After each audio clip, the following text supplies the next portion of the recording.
Communication is key and consistency is key. So if we think about that bell curve, we think about that skateboard, and there we are in the pit of despair. And we've said to our kids, you can only have an hour, or you watch one show and then we're turning it off to go and do something else.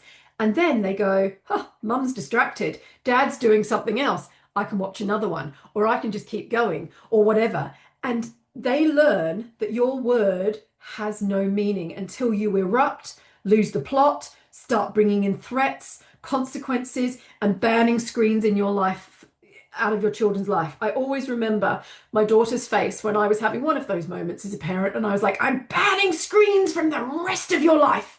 And she just looked at me. I think she must have been 8 or 9 at the time and went, yeah, right.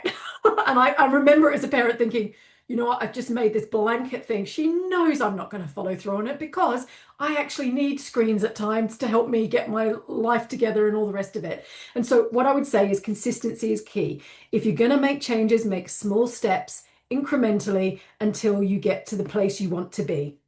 I always encourage 1% marginal gains. So if you make a decision that you want to get to X point with screens and games and communication in your family, what is the first little step you can take, which means you're just a little bit better today than you were yesterday? Because by the end of the week or the end of a 2 week cycle, you might be 2 or 3% further forward than you were before. Rather than thinking, I'm going to go cold turkey with my family, complete rebellion, complete meltdowns, everybody is miserable, and you just resort back to what you were doing before. So 1% marginal gains are a wonderful thing to keep in your mind when you are making changes around screens.